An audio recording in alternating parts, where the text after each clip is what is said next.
Welcome, everybody, to A Balanced Life with Dr. Jacquie here on Black Star Network, and we are continuing our series called Putting in the Work. Today, we're going to be talking to some amazing authors and an author coach on putting in the work, an author's journey.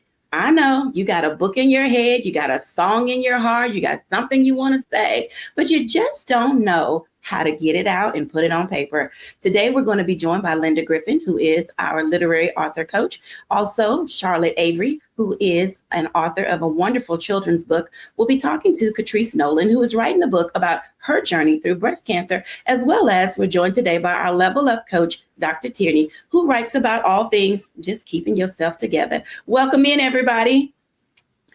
Hey. Oh. We look lovely today. I am so excited about this conversation. So many people want to write a book. They've got a story they'd like to share. They don't know how to get it out of their head and put it down on paper. So what I'd like to do for our dialogue today is kind of just dive right into, I'm going to start with Linda Griffin, because I think it's important that people understand first, what does a writing coach do? And how do you help people pull out what is in here and get it down on paper towards something that can be published for all of us to read? Yeah, well, thank you, Dr. Jacquie. I appreciate the opportunity to be here and speak with your audience. And the first thing I want to do before I talk about what a writing coach or a book coach does is to give you some what I consider startling statistics.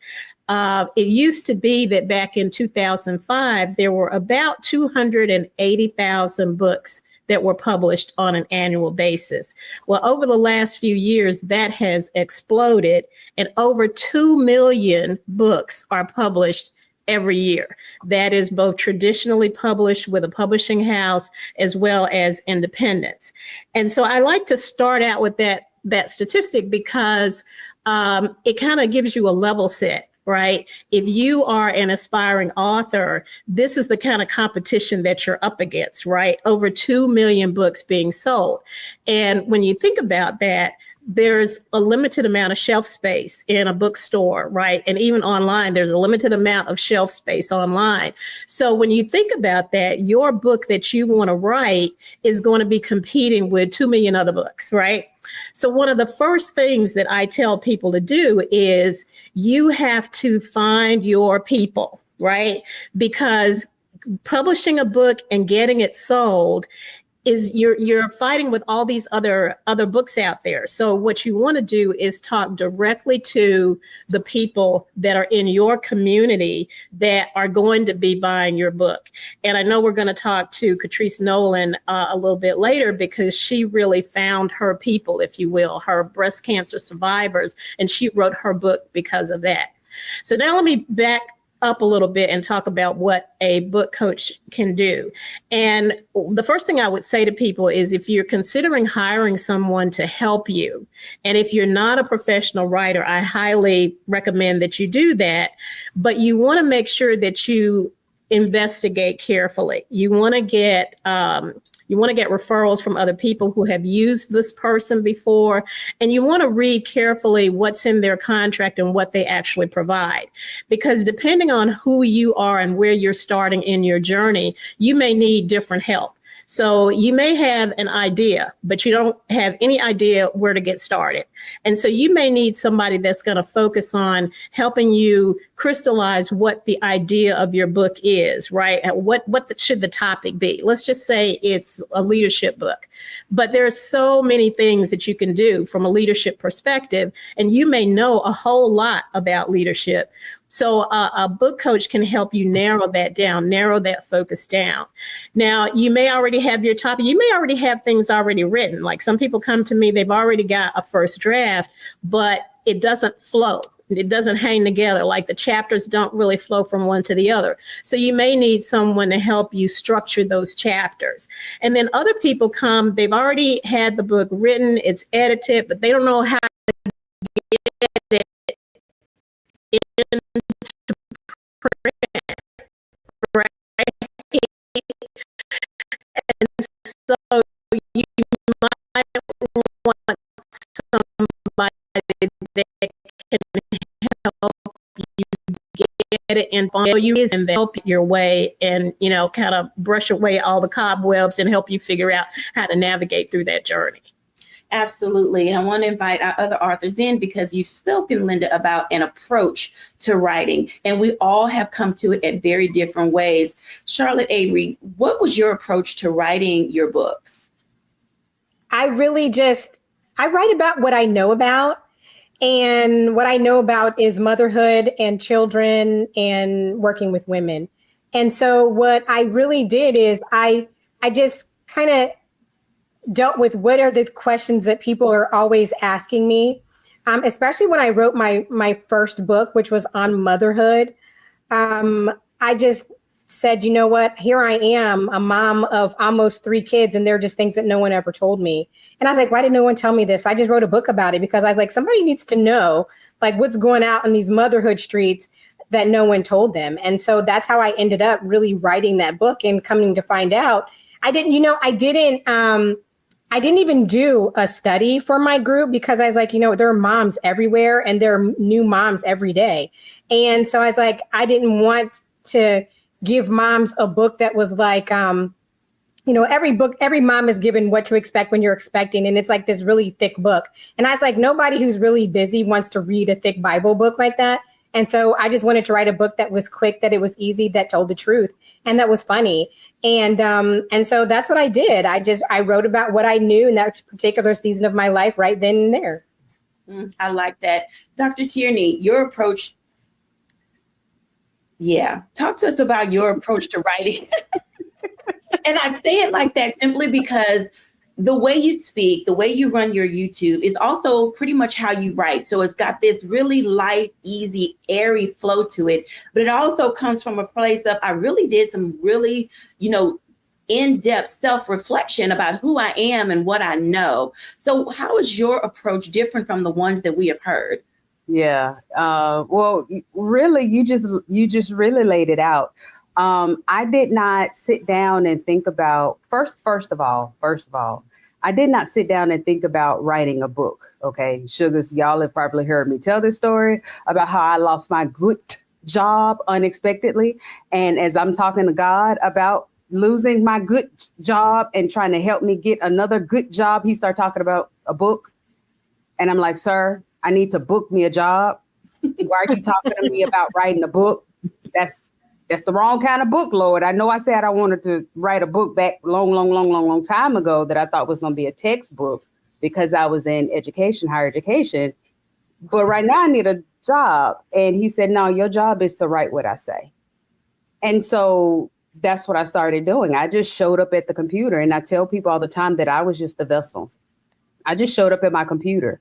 And as the words flowed to me and through me, it went to my computer. And I didn't realize at the time that I was writing that I was doing exactly what one of my dissertation chair members said.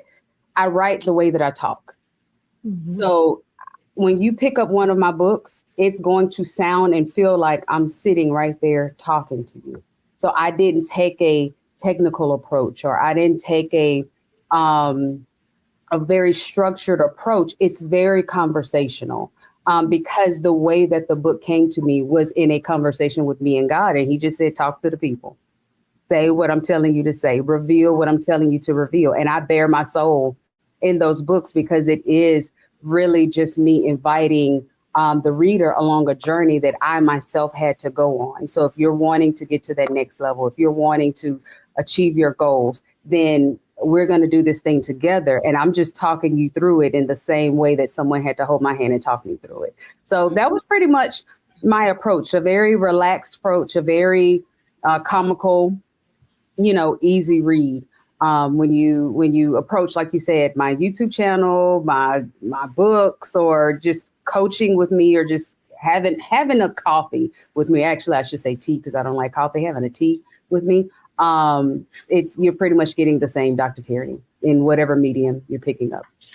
I like that. All of these approaches lead people to saying, oh, I don't have to do this in one particular way. Because there was a time when you had to say, I'm going to get my pen, I'm going to get my pad, I'm going to sit down, I'm going to do this and do that. But oftentimes doing this and doing that looks different. And Catrice, your journey is different. Linda did mention, about you finding your niche and finding your people. What has been your approach to writing, and did it relate to your journey personally, or because you had a tribe you needed to speak to? So thank you for the opportunity just to share my own unique experience. And I think, as you've seen today, each one of us has a unique approach or a unique experience that brought us to actually becoming an author. In my case, I had actually gone through cancer treatment. It had been a few years out, and I was sharing my own personal story with others, either one-on-one personally, or perhaps it was through different nonprofit organizations, support groups. And as I kept sharing and sharing, people kept saying, oh my goodness, the information you have that you shared, I didn't know that. Have you thought about writing a book? And because that question kept coming up over and over again, I thought, oh, okay, perhaps I ought to write a book, but then I didn't know where to start. And I knew I did not feel like I was disciplined enough to write a book, which is why I then approached Linda to help me through that process. And so she pretty much coached me along the way, pretty much just verifying for me, hey, this is your community, speak to your community, speak in your own voice to the community. And so that's what I did. I spoke in my own voice. I related my own experiences. I shared with them the trials and tribulations that I went through. And we decided to put in the book a number of what we called survivor secrets throughout that said, hey, here's perhaps a secret that you wouldn't know unless you've actually been through cancer. But in many instances, this is our only one time going through it, and we don't want to go through it again. So here are perhaps some secrets that can help you along the way, whether it's managing expenses, managing the interactions that you're having with your medical professionals, or even with your family members. We just wove a number of those items, lessons learned that I had personally had, as well as talking to others throughout my journey to help others. I like that. Ladies and gentlemen, when we come back after the break, I want to dive into what it looks like to have collaborations, whether you collaborate with other authors, whether you collaborate with a coach. Many of us get those emails saying, girl, can't you be a part of my book? I want to write about this. I want to write about that. But should you? Can you? And what would be the benefit? We'll be back in a moment after the break.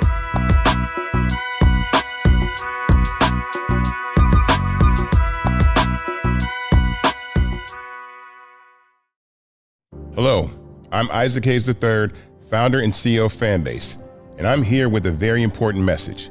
We are at a turning point in the Black community where we must have equity in the apps we use that scale to billions of dollars. But this time, we own the infrastructure, we own the culture, and we shape the future. And Fanbase is the future. Fanbase combines the free functionality of Instagram, TikTok, and YouTube into an all-in-one platform built for the evolution of social media and monetization. With over 1.4 million users, that's real proof that we are shifting the conversation of tech ownership and equity for creators. So right now, I want you to go to startengine.com/fanbase and invest today. The minimum to invest is $399. That gets you 60 shares of stock in Fanbase at $665 a share. This marks a turning point in Black ownership of social media. If we don't take this opportunity to own social media right now, we will always be customers to our own creations. And that can't go on. So once again, go to startengine.com/fanbase and invest today. We must own the platforms where our voices live, our stories matter, and where our culture drives the world. Thank you.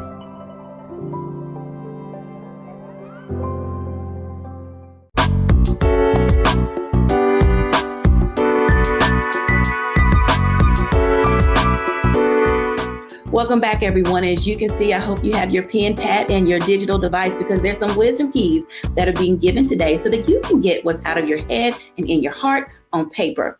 So ladies, let's talk about this for a moment, because For each of you, your collaboration, sometimes it's with God, sometimes that collaboration is with yourself, sometimes it's with a writing coach.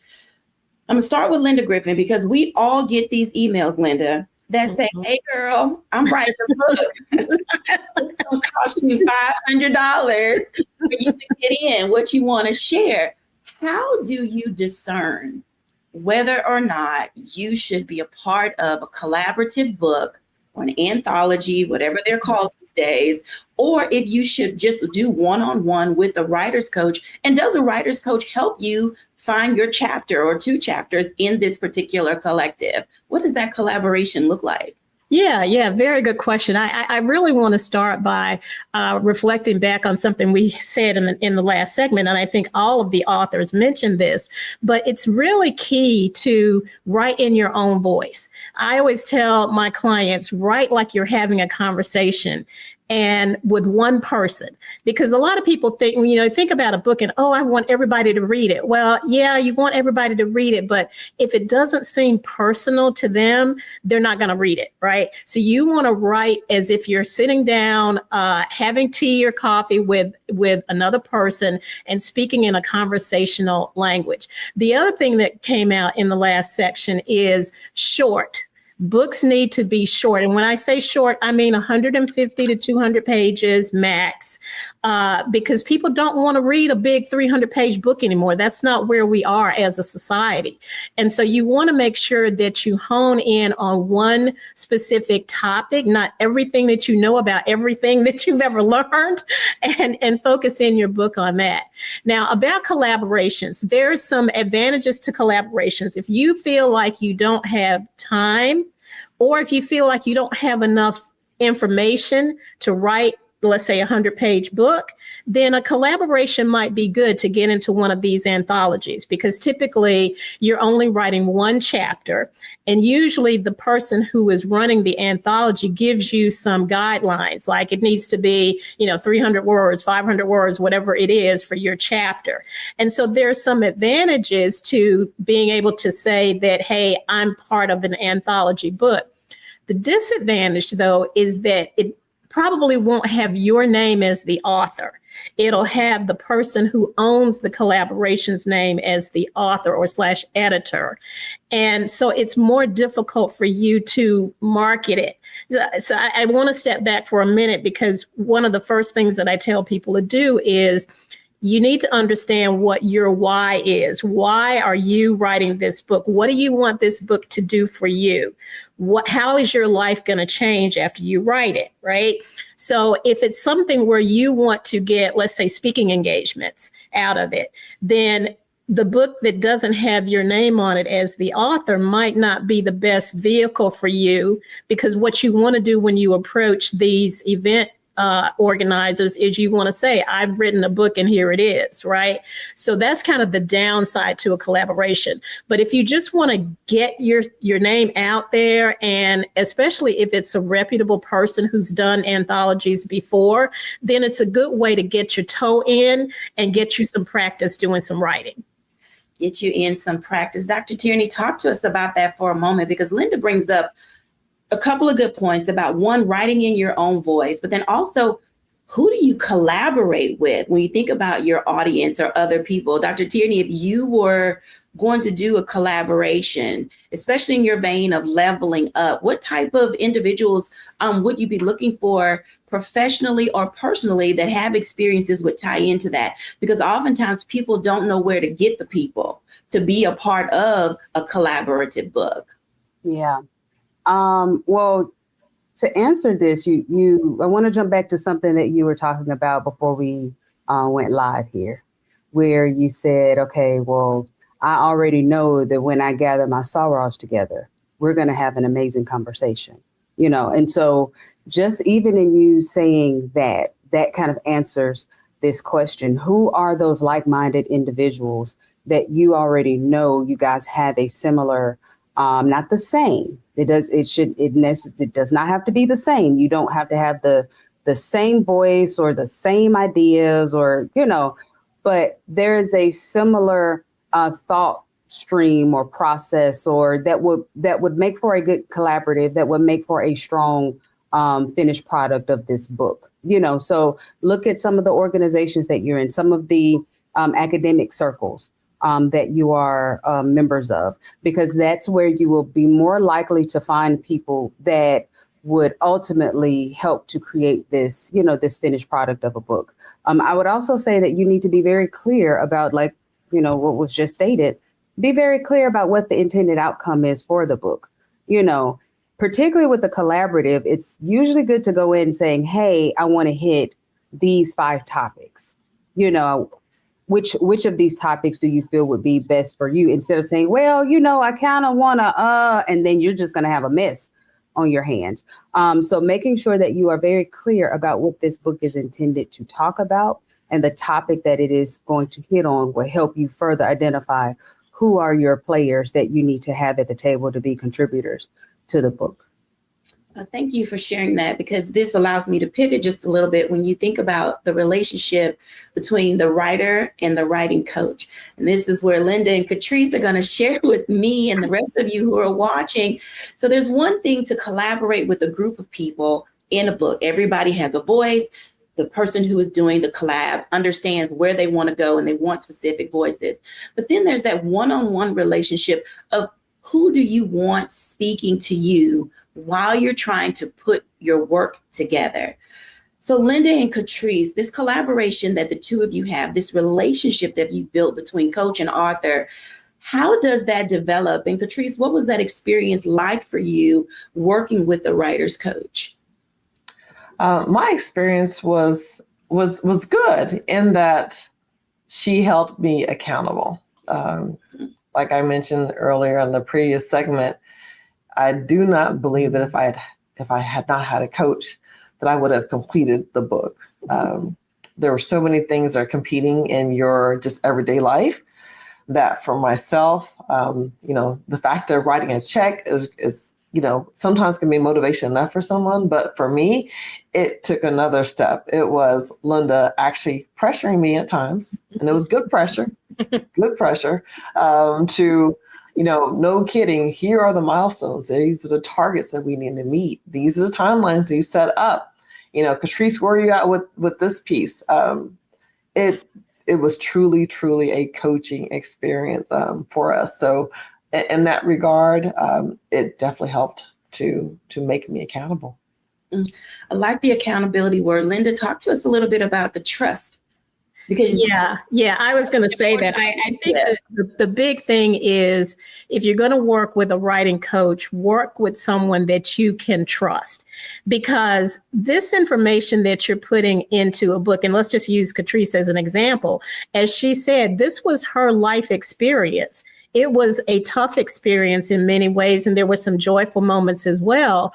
But, you're sharing your soul, if you will, with your writing coach, and you want someone who is going to honor that. In addition to the accountability, saying, hey, yeah, you got to get this piece done, but you also have to work with a person who is going to read your words and say, well, I think you ought to emphasize this a little bit more, or this a little bit less, or why don't we bring in, as she said, we brought in stories from people who were in her support system, if you will. So a coach can be kind of a little bit of an objective observer to say, hey, have you thought about adding this? Have you thought about adding that, or taking it out? I worked with one client who had a very messy divorce, and she wanted to put some things in her book about that. But I asked her, I said, hey, now remember, your kids are going to be reading this book. So how much do you want to share? Do we want to take it back a notch to say, maybe we want to share, don't want to share everything. We just want to give kind of the highlights, because you don't want to have it negatively affect your kids. So I think that's really, really key.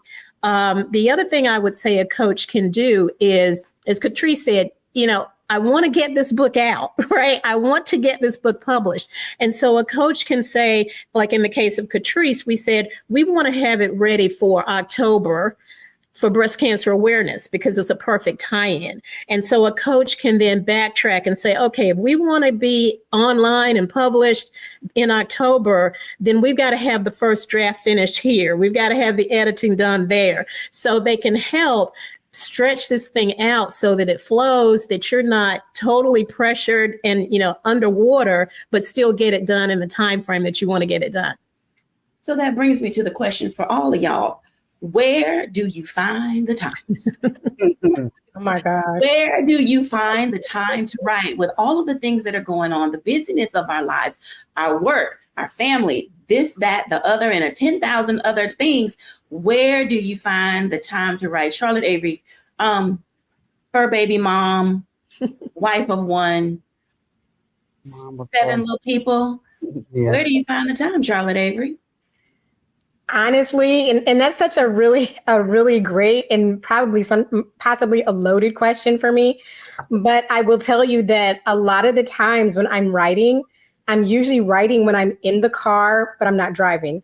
And when my husband's driving or one of my kids is driving. But a lot of times when I'm writing, I write in the dark. And what I mean by that is I'm really writing at night when everybody is in the bed, where nobody's calling my name, asking me for something, the dog's not needing to go out.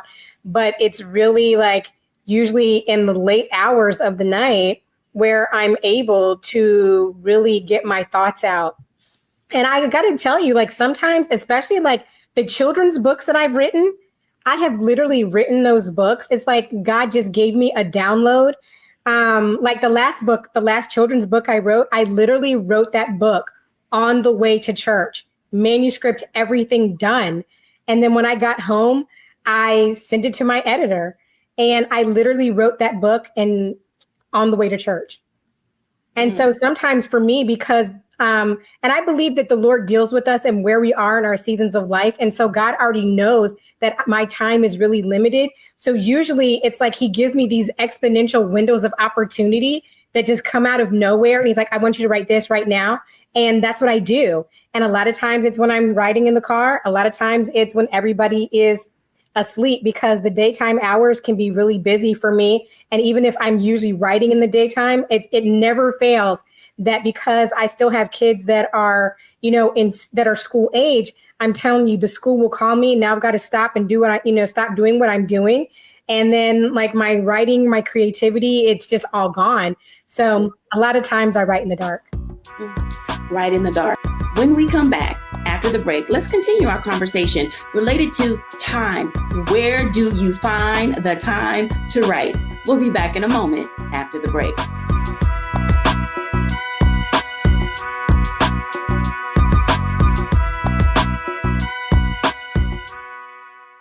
They said the quiet part out loud. Black votes are a threat, so they erased them. After the Supreme Court gutted the Voting Rights Act in 2013, Republican legislatures moved fast. New voter ID laws, polling place shutdowns, purges of black voters from the rolls. Trump's Justice Department didn't stop it, they joined in. In 2018, his DOJ backed Ohio's voter purge system, a scheme that disproportionately erased black voters. Their goal, erase black votes and political power. Yeah, that happened.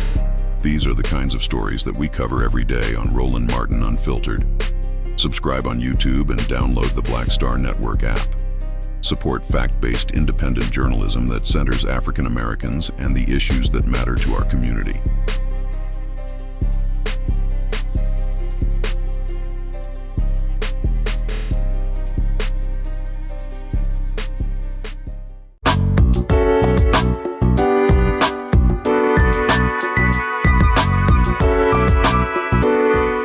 Welcome back, everybody. And as you can tell, not only is timing important for you being able to get your work done, to write what you need to write, to get to meeting all of your deadlines, you also have to find space for your thoughts, space for your emotions, space to heal, because we all write from different places.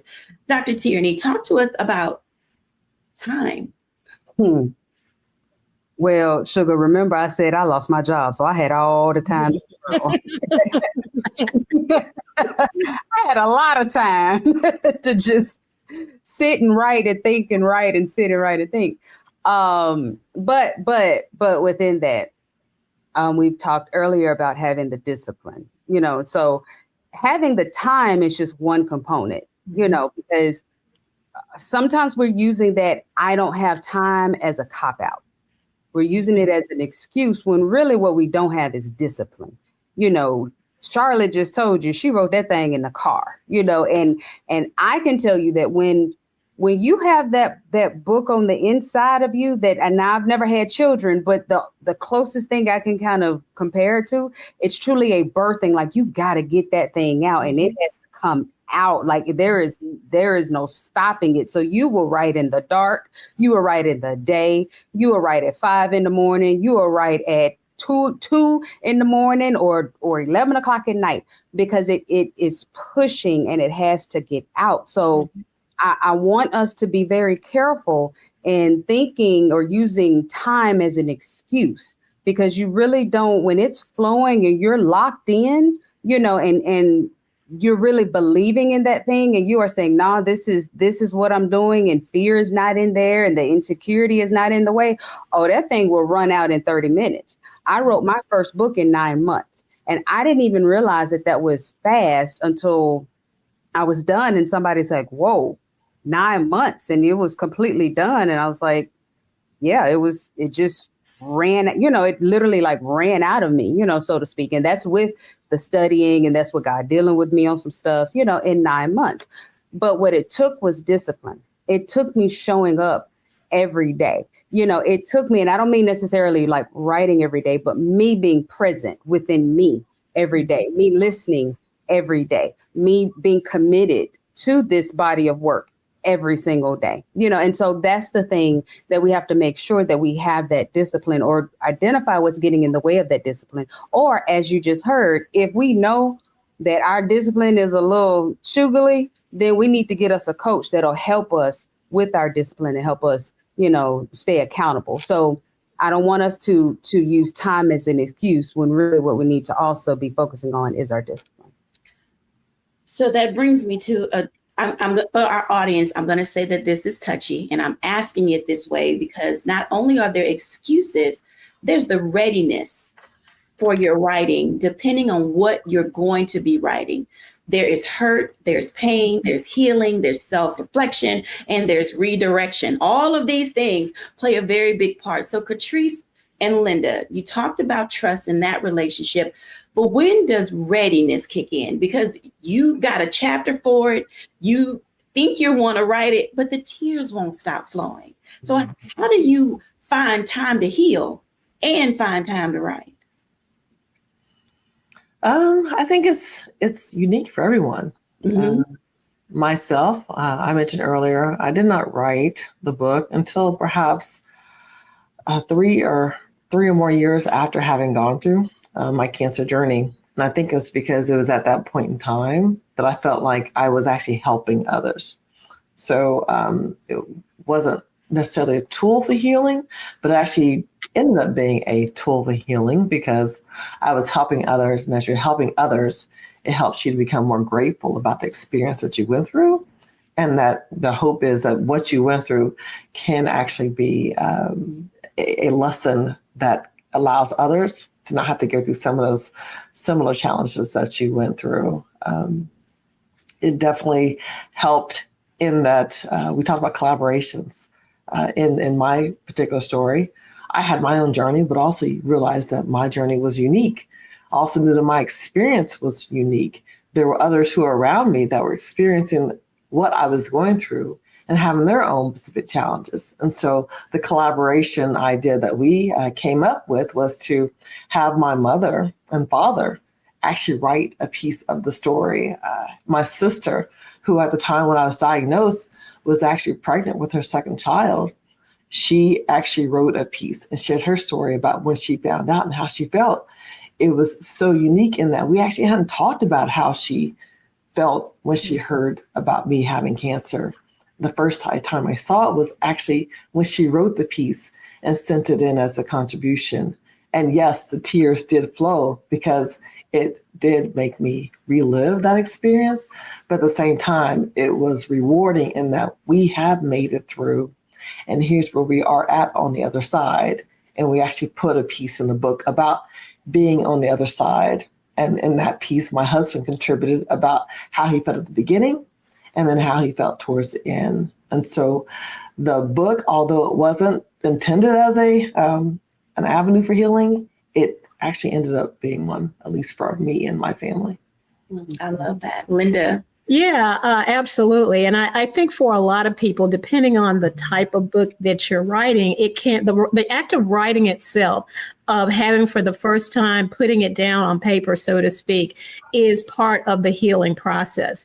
And I also have a few little tricks that I help my authors with, because I teach them not to necessarily write in order, like chapter 1, chapter 2, chapter 3, because sometimes the words don't flow that way, right?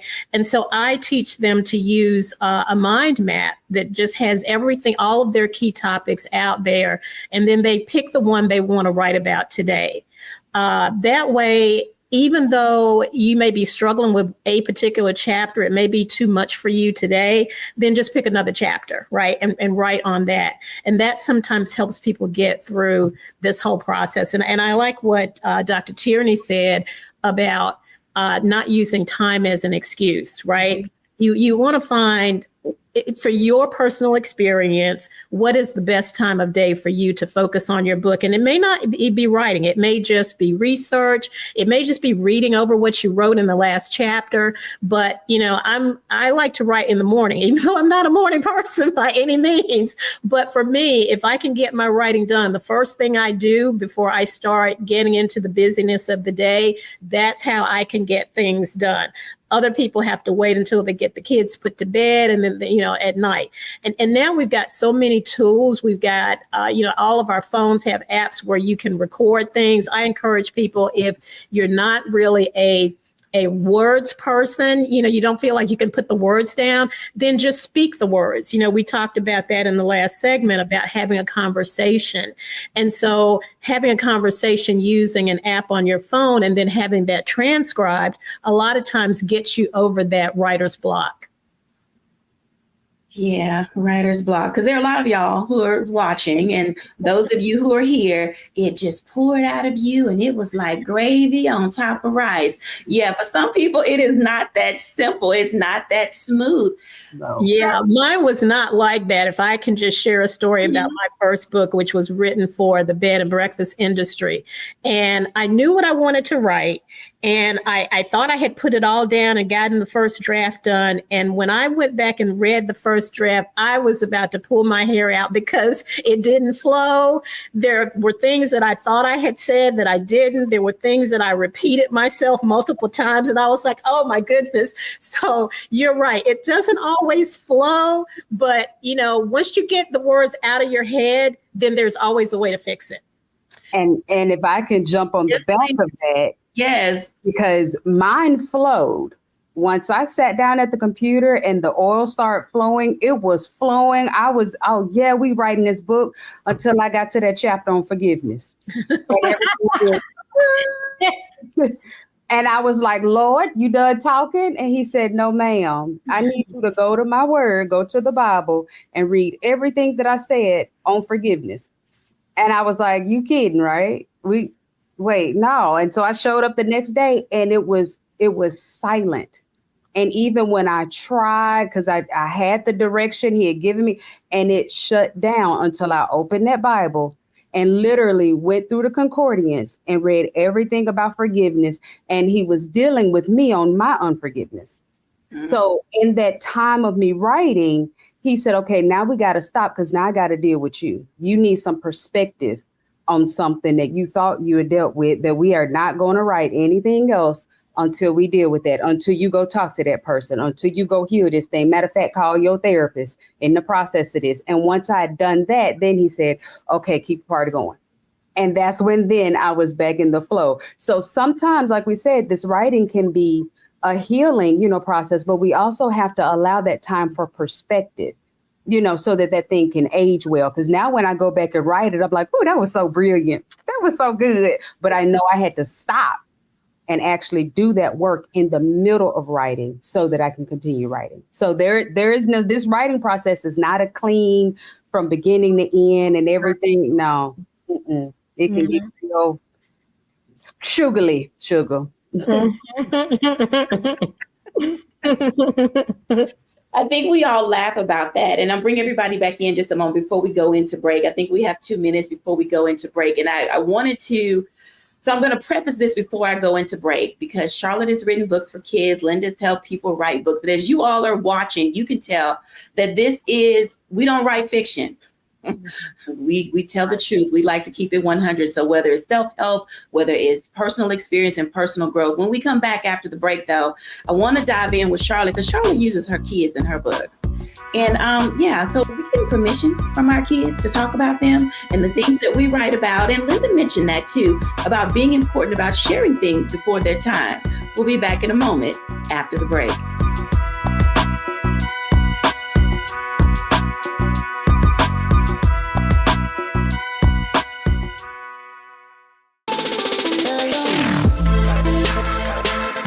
Hey y'all, welcome to The Other Side of Change, only on the Black Star Network and hosted by myself, Rhea Baker, and my good sis, Jamira Burley. We are just two millennial women tackling everything at the intersection of politics, gender, and pop culture. And we don't just settle for commentary. This is about solution-driven dialogue to get us to the world as it could be and not just as it is. Watch us on the Black Star Network, so tune in to The Other Side of Change.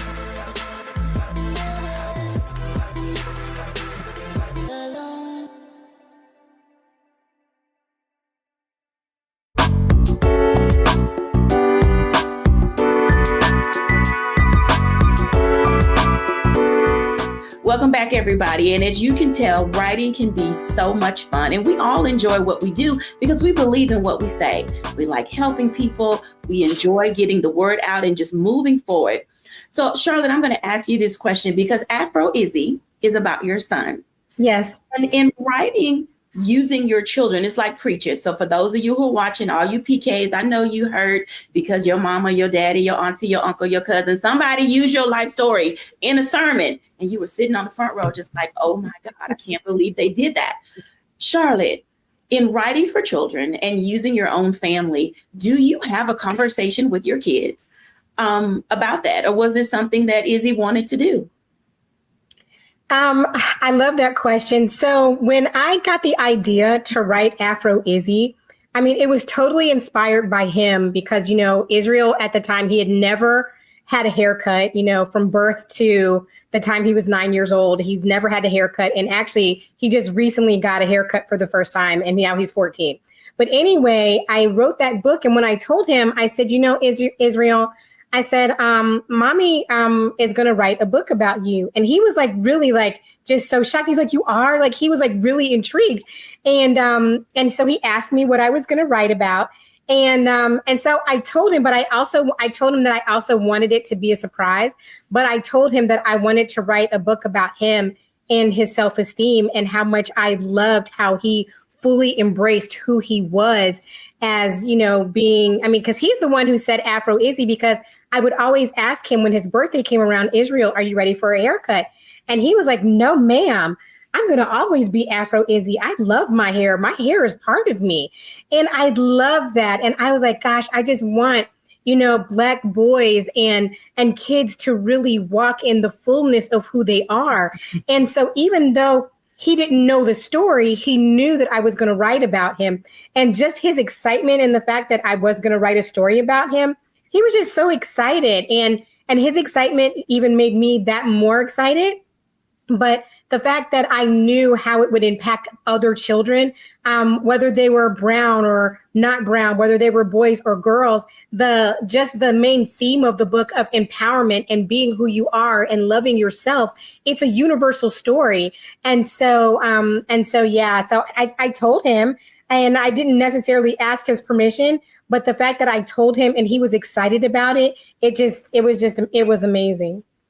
How does he embrace? Does he do some of the book signings and go to, because not everybody has a person that is the story. And so does he enjoy doing that? Has he ever gone? Because I say this because there are a lot of people who toss their children into their dreams. Yes. But at the same time, they never ask the child how they feel about being front and center. In children's books, we need representation. I think that it's very important. But does he embrace being public that way and go to the book signings? So what he does is when people want a book, especially if it's not at if they're not at a book signing or whatever, people will ask me, well, can Israel sign it too? And so I'll tell him, Israel, mommy's going to do, this. Oh, I did a school assembly like last year, and I took some books with me, and I asked him, would you sign these books? And people will usually ask me if he will sign the book too, because there's also a picture of him, a live picture of him inside the book so people can see who he is. And so he loves like writing his signature, and he'll sometimes write a little statement where near my statement of when I'm signing the books too. And so he really loves doing that. He really, really does. I think that's important that we give our children opportunities to be engaged. And Linda, do you work with kids, and have you worked with parents who help children write books? Because kids have stories to tell too.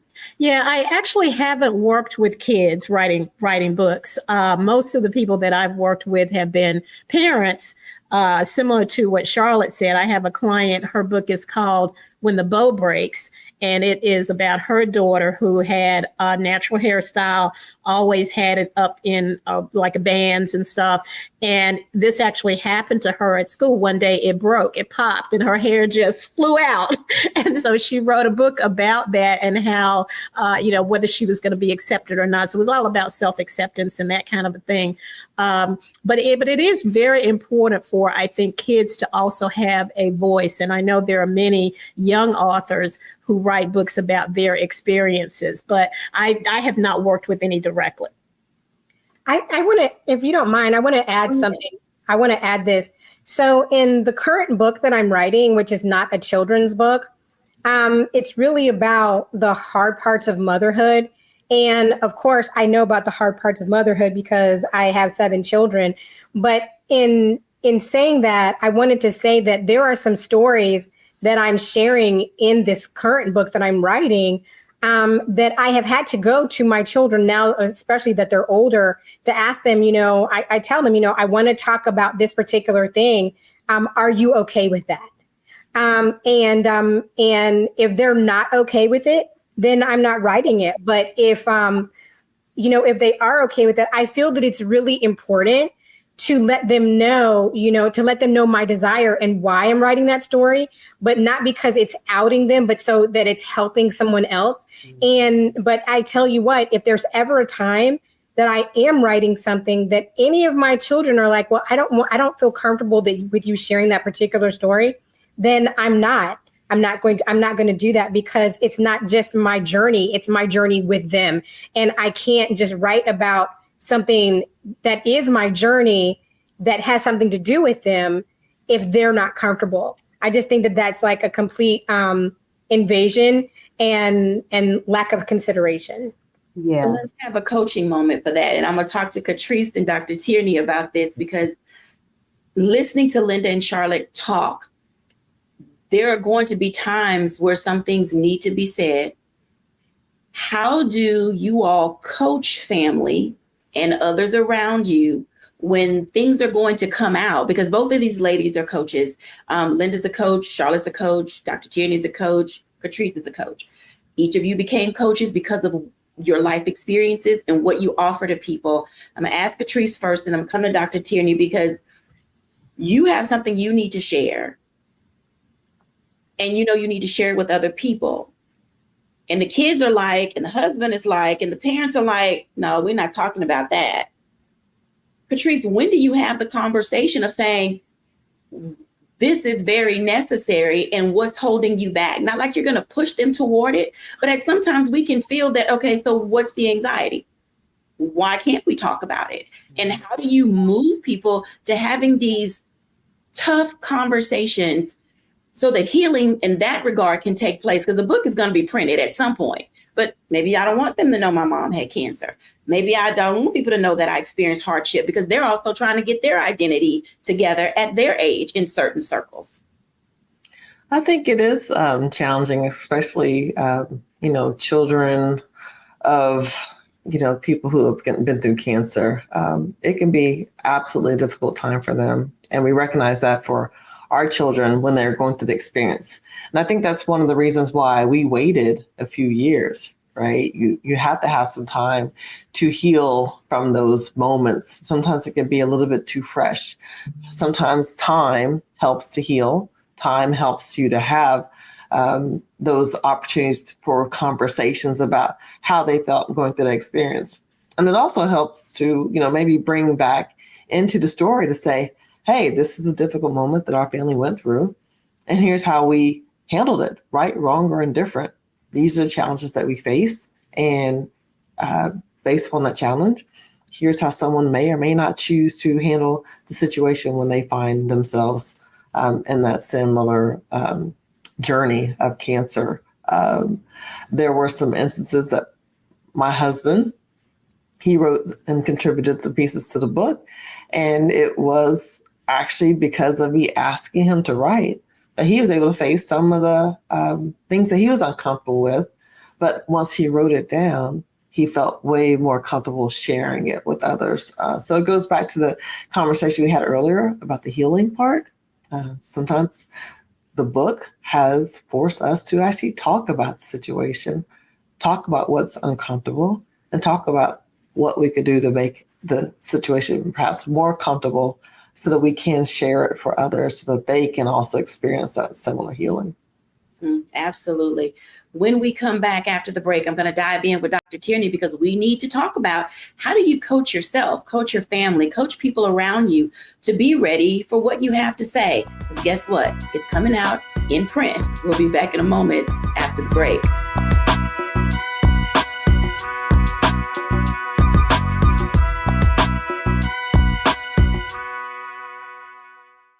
Hello, I'm Isaac Hayes III, founder and CEO of Fanbase, and I'm here with a very important message. We are at a turning point in the Black community where we must have equity in the apps we use that scale to billions of dollars. But this time, we own the infrastructure, we own the culture, and we shape the future. And Fanbase is the future. Fanbase combines the free functionality of Instagram, TikTok, and YouTube into an all-in-one platform built for the evolution of social media and monetization. With over 1.4 million users, that's real proof that we are shifting the conversation of tech ownership and equity for creators. So right now, I want you to go to startengine.com/fanbase and invest today. The minimum to invest is $399. That gets you 60 shares of stock in Fanbase at $665 a share. This marks a turning point in Black ownership of social media. If we don't take this opportunity to own social media right now, we will always be customers to our own creations. And that can't go on. So once again, go to startengine.com/fanbase and invest today. We must own the platforms where our voices live, our stories matter, and where our culture drives the world. Thank you.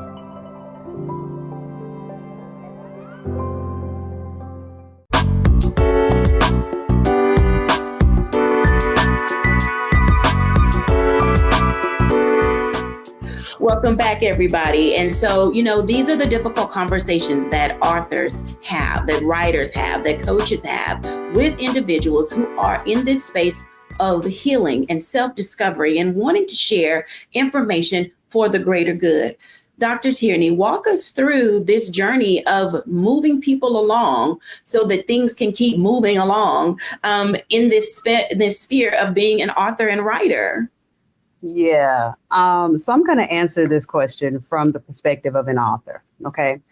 When I wrote my first book, I'll never forget, I sent it to my editor and the first 3 chapters or something.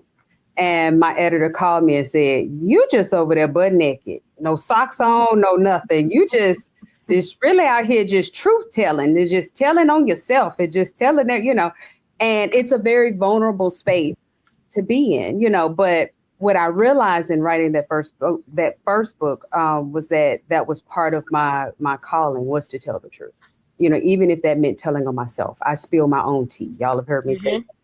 And that in that transparency, that's where healing comes. Because maybe if you hear me say it, then that'll give you the courage to be able to say it so that you can get released from it too. And so in me realizing that and writing my first book, my friends, everybody, my family, they would I tell them, hey, if you don't want me to talk about it, don't do it. because God has told me to. So one day he gonna make me tell it. He gonna make me tell it on myself. I mean, that is something I tell to myself, girl, don't do that. Because if you say that, God gonna make you tell it. He gonna make you tell it to a lot of people, either in a book, on YouTube. He gonna make you tell it, And so not from a place of condemnation or shame, but from that place of healing. This is part of what I've been called to do as a coach, as a author, as a media personality. Okay. So I put that out there for my family saying, hey, that's part of my calling. I have to tell it. But in the telling it, though, I'm always going to be respectful. I'm always going to make sure that I'm covering the people that I'm telling it. So in my first book, I had to talk about my tumultuous relationship with my father. I talked about in a situation with my cousin. But I went to them and said, hey, I have to talk about this. Is it okay if I talk about it?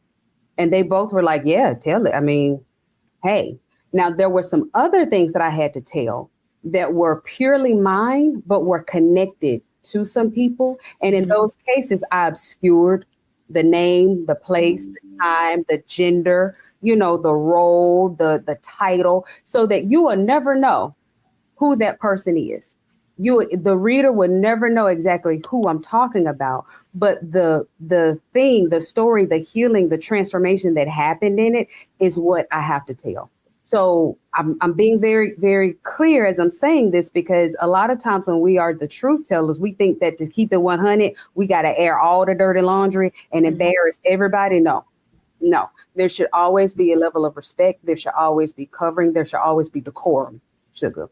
And so you can tell the truth and still give the other person the right to their story. We can always know what to tell and what not to tell, and when to tell, what to tell, but there is that element that says, hey, if we don't tell it, then we won't get healed from it. And before the book was released, I went to the individuals that are in the book that you will never know who they are. And I starred the little pages and I let them read it first.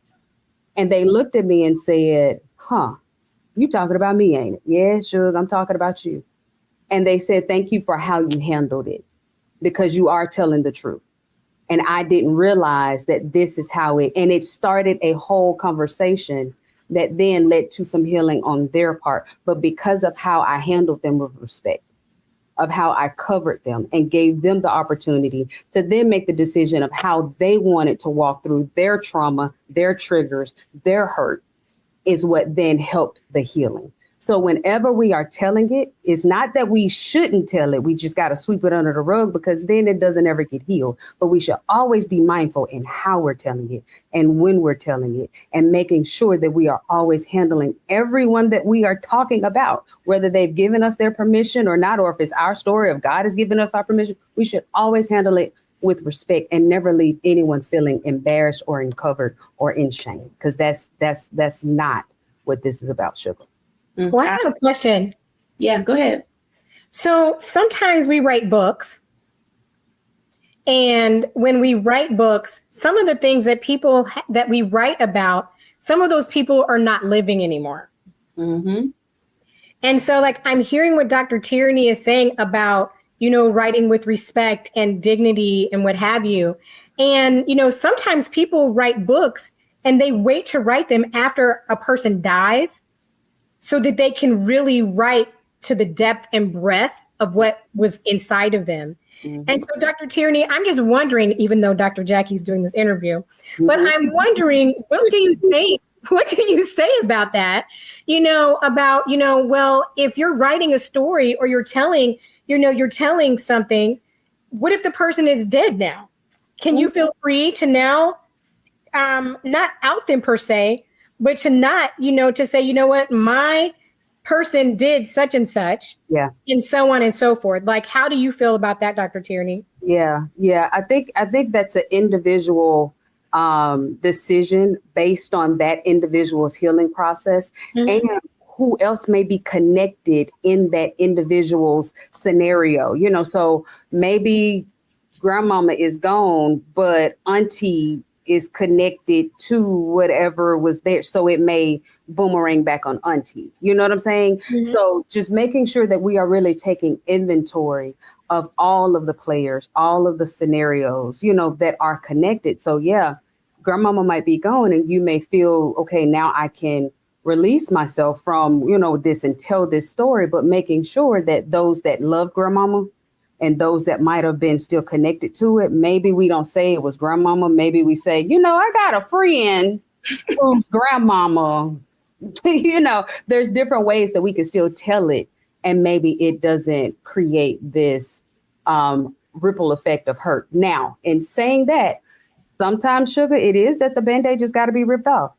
Okay, grandmama gone to glory. Well, let me tell you about my grandmama, and what that then did. But again, in the way that we tell it, we don't have to, just run grandmama into the ground. We can still tell the story in a way that says grandmama did the best that she could with what she knew. And here's where grandmama was coming from. But even in that, here's the hurt that, that. So making sure that the story has balance and it's not just an expose, to their dirty laundry, and I think that's where that heart posture and that intent comes in. This is why we give the perspective. We need that perspective, and we need to make sure that we are healed, because my story is going to be different if I'm still sitting over here hurting from what grandmama said, as opposed to if I have healed. Then the way that I look at the situation, the way I talk about the situation will be from a healed place, and healing begets healing. Yeah. Hurt begets hurt. So if we are telling the story from a place of hurt, all it's going to do is hurt. Yes. But if we're telling the story from a place of healing, then it's going to get us more healing. And even if auntie is connected to that story, this may usher in auntie's healing instead of just opening more wounds to hurt, others that are in the scenario. So that's why it's important, Sugar, that we make sure that we have done our work, before we start kind of telling these stories, particularly where other people, are connected. Mm-hmm. And if I can chime in for a minute as well, it's not always other people. It may be the author themselves. One of my clients who is very, very successful, corporate job, that kind of a thing, but in her earlier years, she went through some things, right? Abuse and other things. And she wanted to write this book about her healing process. But at the same time, she was really struggling because she said, do I really want the people I work with to know that this is my story? And we talked about, should she use a pen name? But I discouraged her from doing that because I said, well, if you use a pen name, how are you going to get it out to the people that you really connect with, right? That connect with you and your story, if it has somebody else's name on it or a pen name on it. And so we went around, we had some very serious conversations about that. Ultimately, she did decide to use her own name, and her book was really well received, because the thing is, what people don't realize is you feel like you're the only one going through something when there's a lot of other people going through the same thing. Absolutely. And the fact that you tell your story, as I think Dr. Tierney or maybe Charlotte said, it allows people to feel like they're not alone and that it's okay for them to heal too. Yes, absolutely. All of those are great because people need to know that there is a place for them and the work that they want to do. And as we prepare to close this particular block, I want you to go around and share one of two things: write, W-R-I-T-E, with, or write from, W-R-I-T-E. What is this place that people should write with or that they should write from when they begin this process? Because clearly you can't write from being broken, which you can, but then Linda's going to come in and it's going to be 10 times more of the editing because it's always the cutting floor of those type things. But there's a place where you need to write from or you need to write with. So Charlotte. I think for me, I think you need to write from a place of truth. And for me, I write from a place of truth and from a place of humor, because there's so many heavy things. And I just think sometimes we just need to be able to kind of make some things lighter. And so for me, it's write from a place of truth, but also from a place of humor. Absolutely. Catrice. I write from a place of empowerment. I'm a natural advocate, and having gone through that cancer journey, I encountered so many people who did not feel empowered. And so just want to use my story to empower others to say, you might not think you have the fight, but you do, and here's how. Mm-hmm. Lovely. Linda. I would say write with authenticity. You have to be who you are, and your book should reflect that. And I like to say that every one of us has wisdom to share, and there are people who need that wisdom. So just get your story out there authentically. Absolutely. Dr. T. Yeah, I think because of what we were just talking about, I'm going to say right from a place of healing and perspective. Give yourself the time, the grace to walk through what you need to walk through, for you to process what you need to process, and to be able to sit back and look at that thing a little bit and say, okay, now I'm ready. And then write whatever it is. And I don't care if it's a children's book, a self-help, or fiction, or whatever it is, but giving yourself that time to heal and to get some perspective on it will go a long way. When we come back, I'll give my reflection after the break.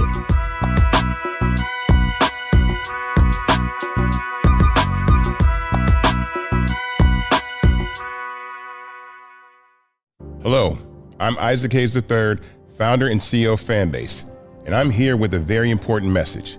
We are at a turning point in the Black community where we must have equity in the apps we use that scale to billions of dollars. But this time, we own the infrastructure, we own the culture, and we shape the future. And Fanbase is the future. Fanbase combines the free functionality of Instagram, TikTok, and YouTube into an all-in-one platform built for the evolution of social media and monetization. With over 1.4 million users, that's real proof that we are shifting the conversation of tech ownership and equity for creators.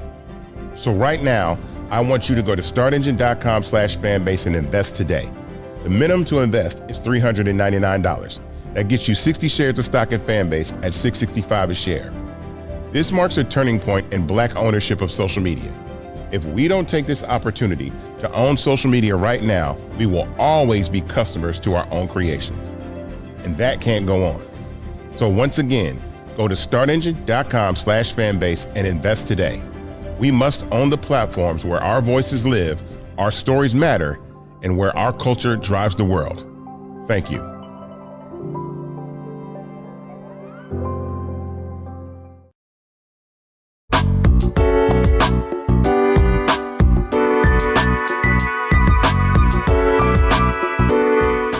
Welcome back, everyone. And as you can tell, putting in the work in Author's Journey requires you to be all in. Head, heart, mind, body, and soul. You got a story to tell. You got people that need to be helped. And you are the one who's been given the voice and opportunity to do so. I hope that we've said something here today that will get you onto your Author's Journey. And of course, Linda Griffin has the 411. Thank you all for watching. Bye now.